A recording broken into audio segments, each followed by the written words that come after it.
Добър вечер, мили приятели! Преди малко чухте и видяхте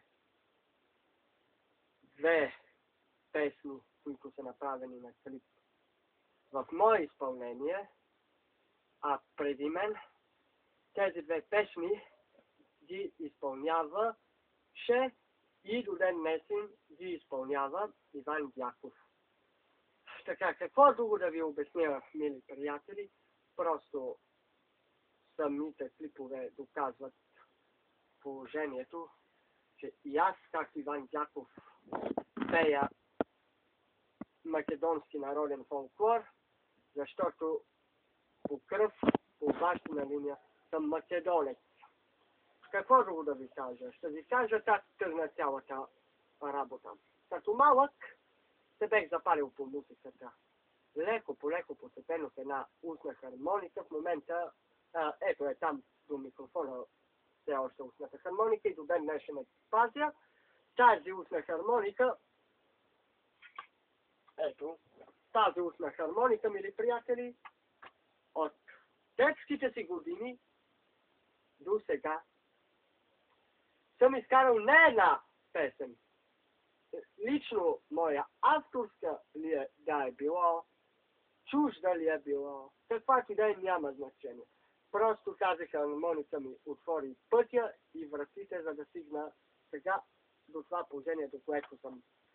След хармониката започнах да свиря на китара. В момента не мога да ви я покажа, защото китарата е на ремонт. Заедно с китарата започнах да свиря и на клавир, и на джаз бани, които имам самоделни джаз бани собственоръчно, аз съм си ги направил. Те са в склада в момента. В момента съм приготвил само тази устна хармоничка, защото утре имам интервю, да давам интервю за разни телевизии и може би не с тая устна хармоничка ще изпира нещо. Не зная, ако каквото ще поискат операторите, колегите, това ще бъде. И така да продължа на темата. Но тогава продължих леко по леко, се запали с песните на Тоника СВ, т.е. втората Тоника, наречена Строителни войски, с песенка Обич. Все още помня онези детски дни, когато е било това. И до ден днешен все още тази песен си ми е останала любима. И до ден днешен все още Тониката са ми любимци. Даже се познавам и с тях. Не само тях, с много от този бранш. Не искам да се хваля, не с всичките. И така, след Тониката дойде времето на рок-н-рола.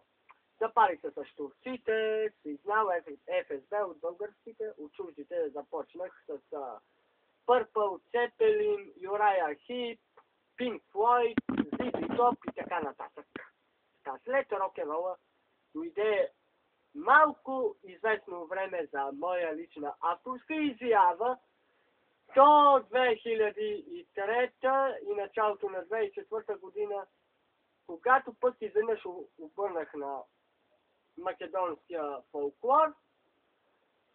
За тая вина имат единствено само Райна и Дяков, които си ги уважавам и до ден днешен и си ги обичам.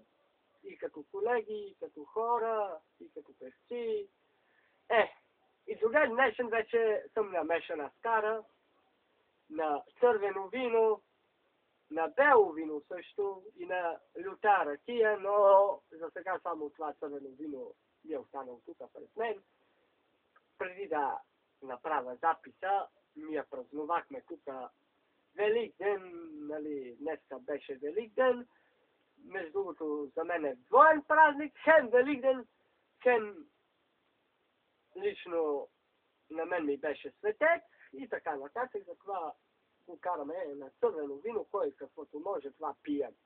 Има и ядене, ама всичко вече масата се дигна, аз и пожелах да се остана само на червеното вино. А сега, мили приятели, на здраве и както Дяков пее "Ой, винце, винце", аз викам да го изпиеме цялото до дъно. И какво да ви казвам още, мили приятели, утре на интервюто ще дам повече обяснения и по-обширно за моя живот. И, мили приятели, не мога да ви кажа точно в кой сайт ще бъде качено, това вече операторите и тая телевизия, където разполагат интервюто, където го качат, там те на мен ще ми пратят копия от него, мога и аз да го кача в някой сайт, това времето ще покажа. Мили приятели, държайте, довиждане и до нови срещи, обичам ви.